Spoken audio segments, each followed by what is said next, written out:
Aujourd'hui, on va voir quel a été le quatrième grand changement de mentalité qui m'a aidé à progresser en musculation. Et ça a été cette idée qu'il fallait prendre du plaisir dans ce que je faisais plutôt que juste concevoir ma pratique comme une contrainte. Et on entend souvent des choses comme no pain, no gain ou il faut souffrir pour être beau. Et il y a cette idée que pour avoir des résultats, tu seras obligé de souffrir. Mais le problème, c'est que si tu es tout le temps en train de souffrir, tu vas pas tenir sur le long terme et tu n'auras pas les résultats que tu recherches. Du coup, on va voir comment concrètement prendre du plaisir dans ta pratique pour avoir des résultats.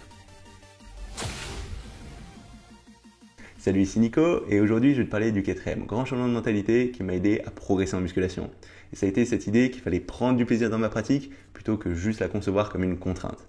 Et ça n'a pas été forcément évident pour moi. Parce que dans la société, on a souvent cette idée que pour réussir à avoir des résultats, tu vas être obligé de souffrir, que ça va être contraignant et qu'il va falloir endurer cette souffrance pour réussir à avoir des résultats. Et ça, c'est quelque chose que je croyais très dur, notamment quand j'ai commencé la musculation vraiment sérieusement, j'étais en classe préparatoire. Donc c'est un cursus qui est assez intense où en gros, on nous dit que pour réussir, on va être obligé de mettre notre vie entre parenthèses pendant 2 ans, on va faire que travailler. Bon, moi, ça m'a même pris 3 ans parce que j'ai redoublé. Et je croyais dur comme fer à cette idée qu'à des moments, on allait être obligé d'endurer sur long terme, de souffrir pour essayer d'avoir des résultats. Et c'est notamment pour ça que quand j'ai commencé la musculation, j'ai vraiment vu ça comme une contrainte, comme quelque chose qui allait être douloureux et que ça allait être nécessaire pour réussir à progresser.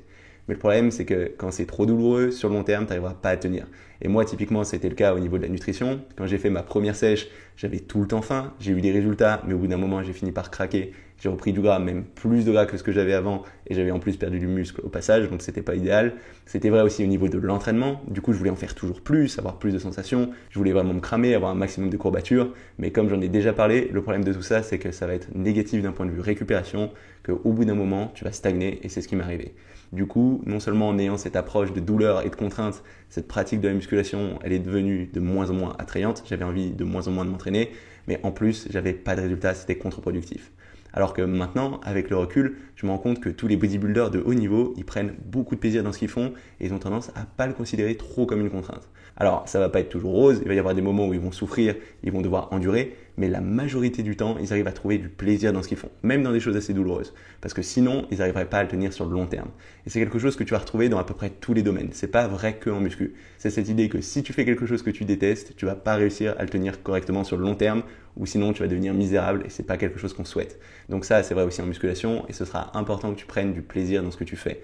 Donc tout ce qui est no pain, no gain ou il faut souffrir pour être beau, c'est vrai à des moments, mais il faut pas que ce soit la norme. Ça veut dire que typiquement, sur tes entraînements, à des moments, tu auras des courbatures, à des moments, il faudra te pousser de façon vraiment intense, mais ça doit pas être tout le temps le cas. Sinon, tu n'arriveras pas à récupérer, tu n'arriveras pas à progresser. En plus, si c'est des entraînements que tu détestes systématiquement, tu n'auras plus envie de les faire, tu ne mettras pas la même intensité et tu vas pas avancer. Ça va être vrai aussi au niveau de la nutrition. Si du jour au lendemain, tu changes pour une nutrition complètement différente de ce que tu fais, qui ne te convient pas et que tu aimes pas, tu n'arriveras pas à le tenir sur le long terme, tu vas finir par craquer et tu vas revenir en arrière. Donc c'est bien d'être motivé, c'est bien d'être prêt à endurer dans une certaine mesure. D'ailleurs, même à des moments, c'est nécessaire, mais la majorité du temps, ça doit être relativement confortable. Ça doit quand même te faire plaisir, tu dois quand même aimer ta pratique, que ce soit au niveau de l'entraînement ou au niveau de la nutrition, parce que sinon tu vas finir par craquer et tu vas revenir en arrière. Et très souvent, les gens me disent « Mais comment tu fais pour manger comme ça? Ça a l'air trop dur de manger aussi sainement. Et puis même tes entraînements, comment tu fais pour te donner autant de façon aussi régulière? Ça doit être vraiment dur, non ?»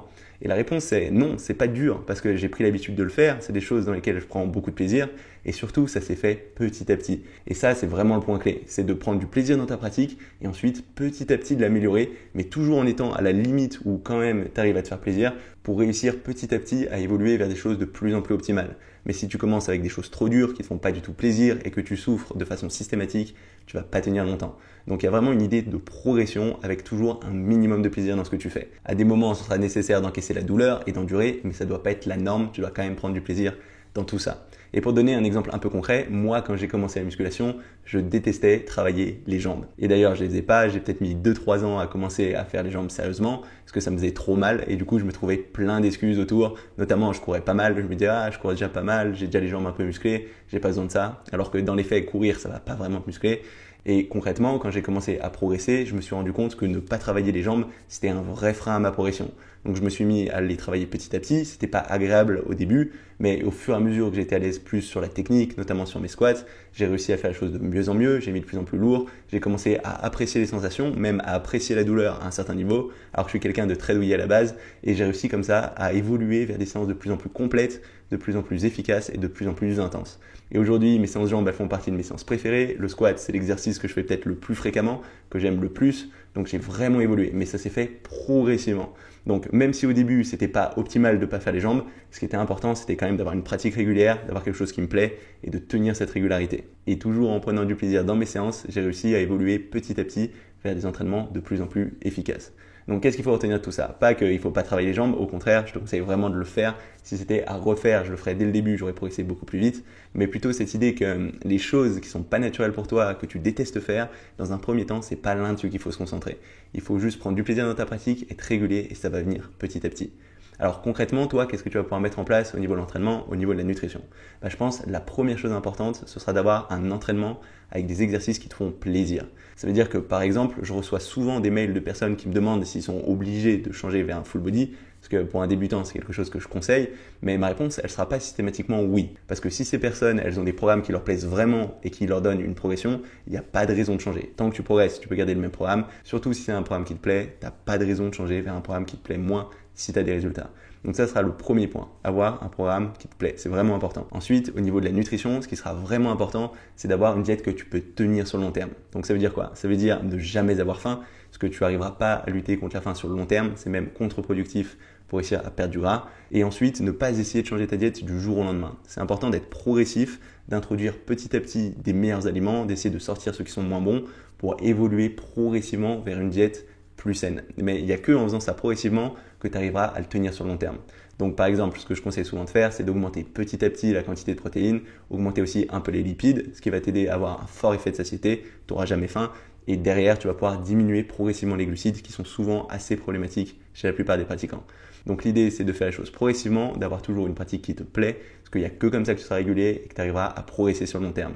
Et il ne faut pas que tu négliges cet effet d'accumulation petit à petit, parce que tous ces petits changements qui vont faire que tu arrives quand même à prendre du plaisir dans ta pratique, mais en évoluant vers des choses plus efficaces, sur le long terme, ils vont s'accumuler et ça va faire de grosses différences. Et typiquement, je sais que ma façon de m'entraîner et de m'alimenter aujourd'hui, elle aurait fait peur au moins d'il y a 8 ans quand j'ai commencé la musculation. Mais petit à petit, je suis arrivé à ça. Aujourd'hui, je prends beaucoup de plaisir là-dedans et ça m'a donné beaucoup de résultats. Donc, garde toujours cette idée en tête qu'il faut que tu prennes plaisir dans ta pratique, que ce soit au niveau de l'entraînement ou au niveau de la nutrition. Ça va être tout pour cette petite vidéo. Si jamais elle t'a plu, n'hésite pas à mettre un petit pouce bleu. Tu peux aussi mettre un commentaire sous cette vidéo si tu as des ressources ou des expériences en lien avec ce thème. Je pense que ça intéressera tout le monde. Si tu as des questions que tu aimerais m'envoyer, tu peux le faire sur nico.dalam@gmail.com.